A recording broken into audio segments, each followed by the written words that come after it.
টিଭି ପରଦାରେ ଅଭିନୟ କରୁଥିବା ଓଡ଼ିଆ ହିରୋ ଓ ହିରୋଇନ୍ ମାନେ ପିଲାବେଳେ କିପରି ଦେଖାଯାଉଥିଲେ ଚାଲନ୍ତୁ ଆଜିର ଏହି ଭିଡ଼ିଓ ମାଧ୍ୟମରେ ଦେଖିବା। ତେବେ ପ୍ରଥମେ ଆସୁଛନ୍ତି ବର୍ଷା ପ୍ରିୟଦର୍ଶିନୀ। ତେବେ ପିଲାବେଳେ ସେ ଏଇଭଳି ଭାବରେ କିଛି ଦେଖାଯାଉଥିଲେ।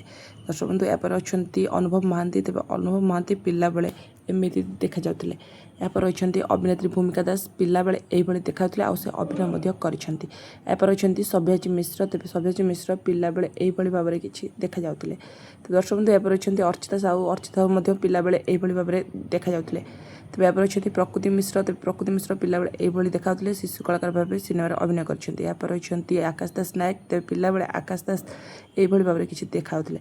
ତ ଦର୍ଶକ ବନ୍ଧୁ ଏହାପରେ ଅଛନ୍ତି ଏଲିନା ସାମନ୍ତରାୟ। ତେବେ ପିଲାବେଳେ ଏଲିନା ଏଇଭଳି ଭାବରେ ଦେଖାଯାଉଥିଲେ।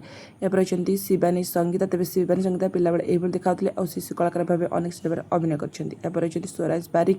ପିଲାବେଳେ ଏଇଭଳି ଦେଖାଯାଉଥିଲେ ଆଉ ସେ ମଧ୍ୟ ଶିଶୁ କଳାକାର ଭାବେ ଅନେକ ସିନେମାରେ ନଜର ଆସିଛନ୍ତି। ଏହାପରେ ଅଛନ୍ତି ଅଭିନେତ୍ରୀ ନିହାରିକା ଦାସ। ତେବେ ନିହାରିକା ଦାସ ପିଲାବେଳେ ଏଇଭଳି ଭାବରେ ଦେଖାଯାଉଥିଲେ। ତେବେ ଏହାପରେ ଅଛନ୍ତି ହିରୋ ଅରିନ୍ଦମ ରୟ। ତେବେ ଅରିନ୍ଦମ ରୟ ପିଲାବେଳେ ଏଇଭଳି ଭାବରେ ଦେଖାଯାଉଥିଲେ।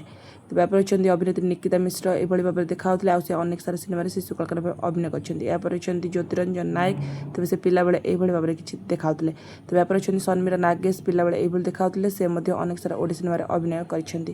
ତେବେ ଏହାପରେ ଅଛନ୍ତି ଅମ୍ଳାନ ଦାସ। ତେବେ ଅମ୍ଳାନ ଦାସ ପିଲାବେଳେ ଏଇଭଳି ଭାବରେ ଦେଖାଯାଉଥିଲେ।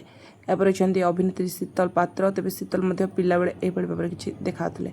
ଏହାପରେ ଅଛନ୍ତି ଅଭିନେତ୍ରୀ ପ୍ରିୟା ଚୌଧୁରୀ। ପ୍ରିୟା ମଧ୍ୟ ପିଲାବେଳେ ଏଇଭଳି ଭାବରେ କିଛି ଦେଖାଯାଉଥିଲେ।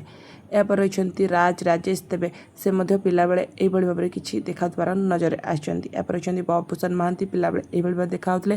ଏଥିରେ ସେ ମଧ୍ୟ ଆଡ଼୍ କରିଛନ୍ତି ପିଲାବେଳେ। ଏହାପରେ ଅଛନ୍ତି ଅଭିନେତ୍ରୀ ଦିବ୍ୟା ଦିଶା ମହାନ୍ତି। ତେବେ ଦିବ୍ୟା ପିଲାବେଳେ ଏଇଭଳି ଭାବରେ କିଛି ଦେଖାଯାଉଥିଲେ। ତେବେ ଦର୍ଶକ ବନ୍ଧୁ ଆପଣମାନଙ୍କୁ କାହାର ପିଲାବେଳର ଫଟୋ ବେଶୀ କ୍ୟୁଟ୍ ଲାଗିଲା ନିଶ୍ଚିତ କମେଣ୍ଟ କରନ୍ତୁ। ଭିଡ଼ିଓ ଭଲ ଲାଗିଲେ ଲାଇକ୍ କରନ୍ତୁ। ଆଗକୁ ଭିଡ଼ିଓ ଦେଖିବା ପାଇଁ ଚ୍ୟାନେଲକୁ ସବସ୍କ୍ରାଇବ୍ କରନ୍ତୁ। ତେବେ ରହିଲି ଧନ୍ୟବାଦ।